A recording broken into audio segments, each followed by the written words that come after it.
You may already be doing annual employee reviews, but are you actually using them to drive employee engagement?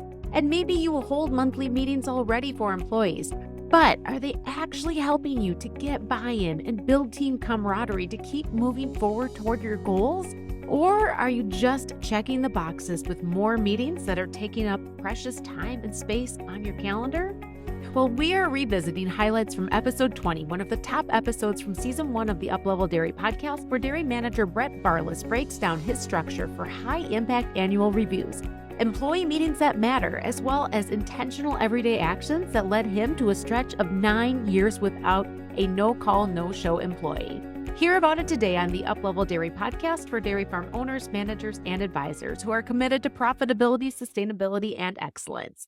My name is Peggy Coffeen, and it's my mission to bring you the conversations that will up-level your skill set and your mindset so you can be a top performer in the dairy business.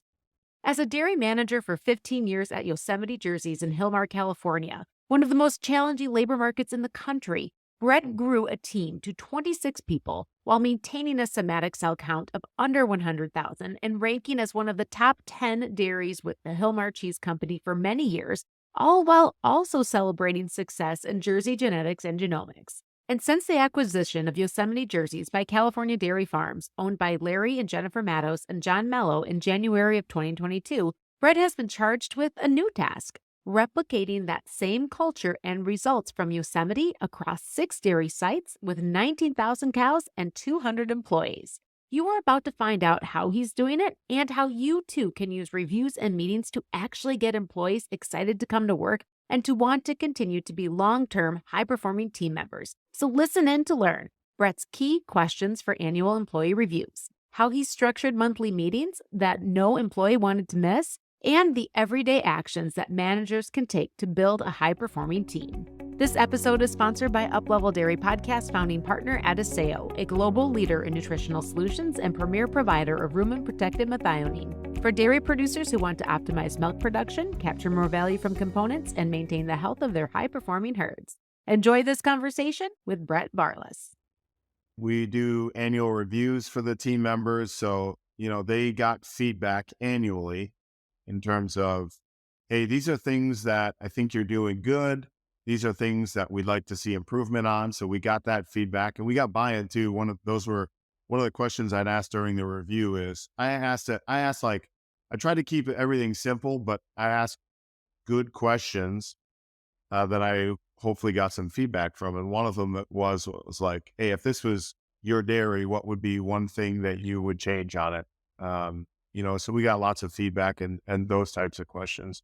Another thing that I do that, selfishly, I feel like it helped me out more than it helped the team out, but we'd have monthly meetings and we'd try to make the meetings informative and cover safety concerns and also have them be something that people look forward to some level, because we brought in good food, whether we'd have tacos or burritos or pizza. And then at the end of the meetings, we'd have door prizes, and not like $5 gift cards, like $50 gift cards and jackets and sweatshirts and whatnot, so a bunch of the people would leave with things. But they're going back to it. The important thing is that the meetings were, informative for the team members, and also like they felt like they had they had a part in the team meetings. We talk about who's going on vacation, what projects are going on at the dairy, because some of these guys, like a milker, for example, they're never going to go spend time out in the feed area. And if we're building a new feed area, like I, as a manager, think, well, hey, this milker doesn't need to know what's going on. I'm not going to tell them. But they want to know. It's in a place where they work, so they want to know what's going on just for their own purpose. So we'd always talk about, okay, what construction projects do we have going on? And then I'd go through the milkers, the feeders, repro calves, and just touch on some bullet points so everyone kind of knew what everyone else was doing. We'd always have a safety topic during our meetings, and I'd invite guys to come up, and we'd do like these interactive safety trainings on how to climb a ladder or how to wear safety glasses, things like that. And then like I said, at the end of the meeting, we do door prizes. And honestly, we probably give out like $300 worth of stuff at every meeting. So that would to get their buy-in that way as well. Oh, and at the end of every meeting, I'd go around. So we'd have the whole team there, or almost everyone. At the end of the meeting, I'd go around, I'd point to every single person, and I'd say, "Hey, I want you to tell me at least one safety concern." So, uh, we always got their buy-in there too. And most of the time, people didn't have any concerns, but it was something I gave everyone the floor to say things. Yeah. And so every employee was involved in a monthly meeting at some level. Every employee was at every monthly meeting. Yeah. And so, as you said, you made these meetings fun. So, you did the business, you talked safety, you hit the important topics, but you also brought in, some food, some fun. And did you do some icebreakers with this group too sometimes? Yeah, we did. Not, there were never, well, when the meeting started, we would have towards the end what we started doing, because we were having meetings in the morning and like, who wants to go to a meeting at 5 a.m. in the morning? So we'd have EDM music playing in the background of our shop to get people like jazzed up. And we do electric dance music, Oh, like, at five a.m. well, so you got night shift guys coming off and day shift guys coming on. And there's already been guys who have been there for an hour, but it's like 5 a.m. in the morning. People they don't necessarily motivate to go there, but that was the best time to get our whole team there. And we didn't want to break up the meetings because now people can hear slightly different messages, and we wanted everyone to hear the same concerns. Cause like, I don't ever want people to think I'm sweeping things under the rug. I'm taking things head on. You tell me about a problem, we're going to deal with it. So the best time towards the end was to have the meeting at 5 a.m. So we had the whole team there. But yes, the icebreakers, every year I'd think of 5 new questions, and I'd ask them like random ass questions. Okay. If you could live anywhere in the world besides right here, where would you live? If you could go back in time and meet someone from the past, if you could be any actor, who would it be and why? Just kind of fun questions like that. And so that was something I added in about 5 years before Yosemite was sold. But I would ask those questions at the end of the meeting, and then we'd pick one person out of a hat, and they got to try and guess who it was. And if they guessed who it was, they got $100. So you made meetings fun. You created an environment for people to have some laughs, build some camaraderie, still take care of business. That definitely had to be a key thing in being able to achieve what you were able to achieve as a manager in those 15 years. What else do you think made it possible for, let's go back to, I think, one of the things you can be most proud of, and that's a 9-year stretch without a no call, no show employee. I mean, that is what a lot of dairy managers would only dream of. What else do you think made that possible? Terry Bacon wrote this book, and he did a survey of what people want, and it was referring to the U.S. labor market. And they interviewed 500 random U.S. people, and this guy had 9 points. And as I was like, just reading through Google, I stopped at this one, and I was like, every one of these 9 points, I was like, oh yeah, I try to do that. Oh yeah, that's me. I do that. And so I feel like just a lot of the things that he had pointed out there, like, these aren't the 9 point specific, but being real with people, having follow through. Do you want me to talk about some of those? Yeah, why don't let's hit up those 9. Do you have them handy? Yeah, I do. So the first one I had is honesty. And for me, just be forward with people. And when you make mistakes, every single person's going to make mistakes. Apologize for them. It's like, now it's become an easy thing for me. I make mistakes all the time, and I apologize for it. I'm not too proud to say that I don't make mistakes. And so for me, I don't know. I feel like that has warranted some people's respect just in that alone. Number 2 is fairness. And, everyone probably has favorites to some level or not. That's kind of just who we are, is to pick favorite employees or pick favorite coworkers or whatnot. But at the end of the day, I was always fair to everyone with scheduling or job tasks, salary, whatever. I want to be fair to everyone. Number 3 was trust. And again, if I said I was going to do something, I'm going to do it. And I told my guys, hey, if I tell you I'm going to do something, or you tell me about something and I don't do it, please come back to me in a week and tell me about it again, because it's not because I'm ignoring you. If I told I'm going to do it, I'm going to do it. Maybe I forgot about it, but please, please, please tell me about it again. Number 4 was respect. And I think that ties into fairness, but like respect, you respect your team members. I see right now with some of the supervisors that we have at the dairies right now, I don't necessarily think they get all the respect of their people that they're leading. Someone's telling you something, even though, you may not agree with it. I think at some level you have to respect them and hear them out, even though you may know that they're wrong or whatever. That was number 4. Number 5 is dependability. When you say you're going to do something, that goes with trust. When you say you're going to do something, do something. I had a cool picture I had showed you guys of 2 guys in our break room, and they're holding like $700 in cash, that's what dollar bill. And people are like, what's going on there? Well, we told employees at one point in time, if they brought someone that we hired for more than 6 months, we'd pay him $2,000. And that was like the final of his $2,000 payments. Number 6 was collaboration. And so get team members buy-ins all the time. Every morning, like I said, I'd meet with all the guys and ask them questions about things. When I did my employee reviews, I'd ask them what they would do to make things better. When I had my monthly meetings, I would ask, hey, what are safety concerns for you? What are things that we need to improve? So, and for different positions, like I'm not the one out there milking cows. Yeah, I may think I know what's best, but I want to hear from the team that's milking cows before I make any changes. Even though I may know 100% that we're going to go with what my ideas are, or with what the vet's ideas are, I still want to bring those guys in and hear them, just so that they have buy-in as well.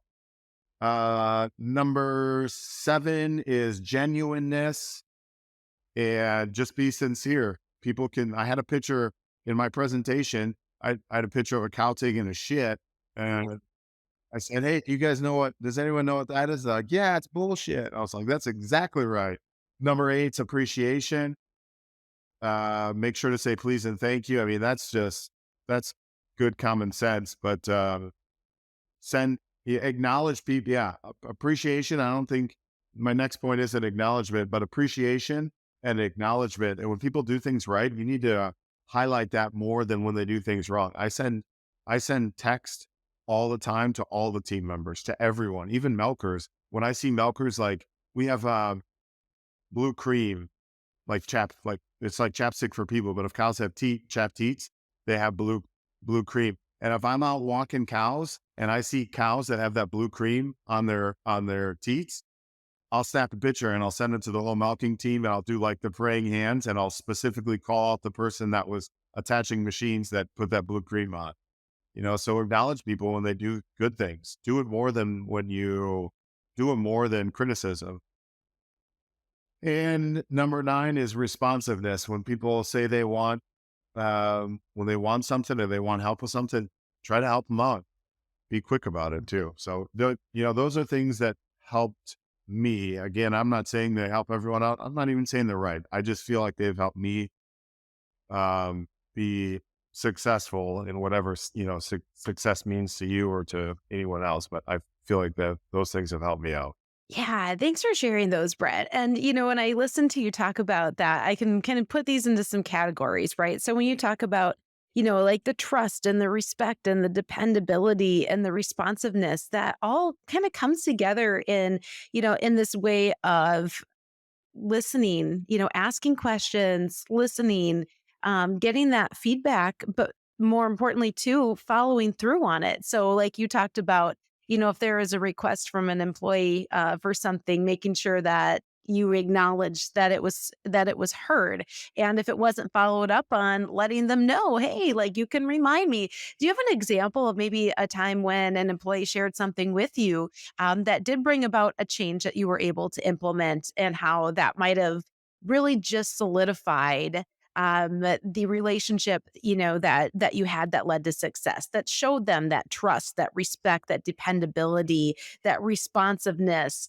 Is there anything you can think of? Maybe it's a little thing, maybe it's a big thing, where, there was just kind of that chain of reaction where, you asked the question, they made the request, you heard them out, followed through, and it led to something that improved culture, performance, all of those things at the dairy. I mean, honestly, I feel like every week I ask, I'm not the person out there doing the job.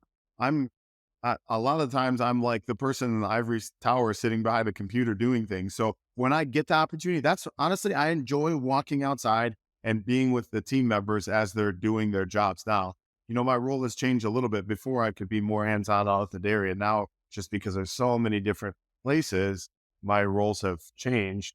But, I mean, every single week, there's always things that employees are suggesting. Hey, can we do this? Can we do that? And like, they're no brainers. For example, during one of my Melker reviews, one of the guys said, hey, the cows are slipping and falling when they step out of the flush lane into the sprinkler pen. Can we maybe put some rubber strips on that like 1 foot ramp where they step up?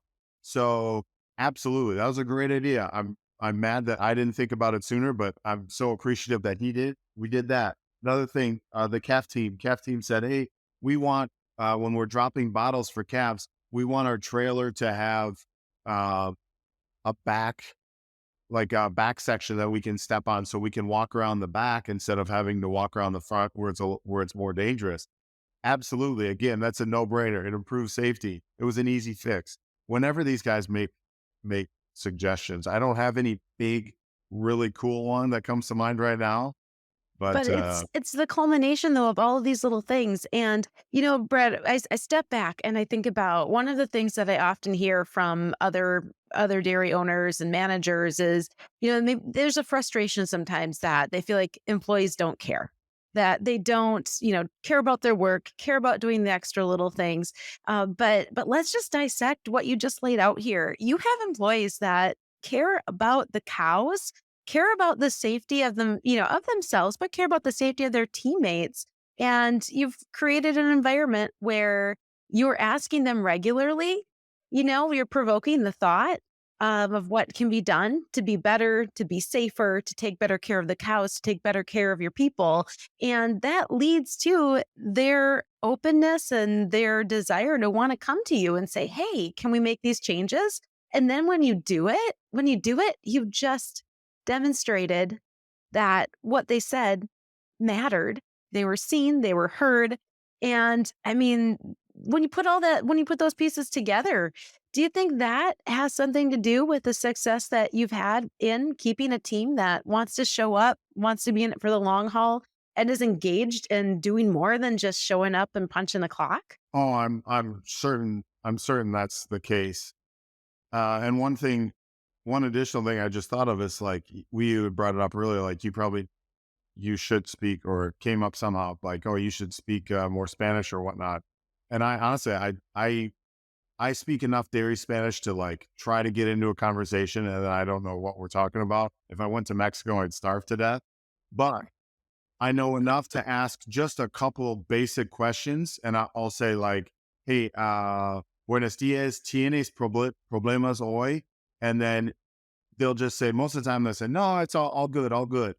But sometimes they will have problems, and then I'll say, okay, necesito una fotografía, por favor. And then so they send me a picture of the problem, and it's like, hey, I don't speak your language, but I understand what that picture means. Thank you so much. Or if I can sense that it's something bigger, or maybe needs immediate attention, then I'll send one of my other guys in to follow up with these guys. But I mean, just that is how I've been able to communicate. I meet with the guys every day, and I find a way to communicate with everyone every day. From annual reviews to monthly meetings to everyday interactions, Brett found his success with his teams by asking them for their feedback, ideas, and safety concerns, acknowledging them for a job well done, creating open, consistent communication, whether that was through a meeting or a WhatsApp chat. Brett made intentional efforts every single day through these activities that led to the result of going 9 years without a single no-call, no-show employee. And these are things that you can take home and do too, so that when you do reviews and you do your meetings, you're doing the things that actually matter and move your dairy forward. Thank you for listening to this episode, which is made possible by Uplevel Dairy Podcast founding partner Adiseo, a global leader in nutritional solutions and premier provider of rumen-protected methionine for dairy producers who want to optimize milk production, capture more value from components, and maintain the health of their high-performing herds. If you like what you've heard and you want to hear more, please rate and review the Uplevel Dairy Podcast and head over to upleveldairy.com to join the Uplevel Dairy community and receive new episodes each week right in your inbox.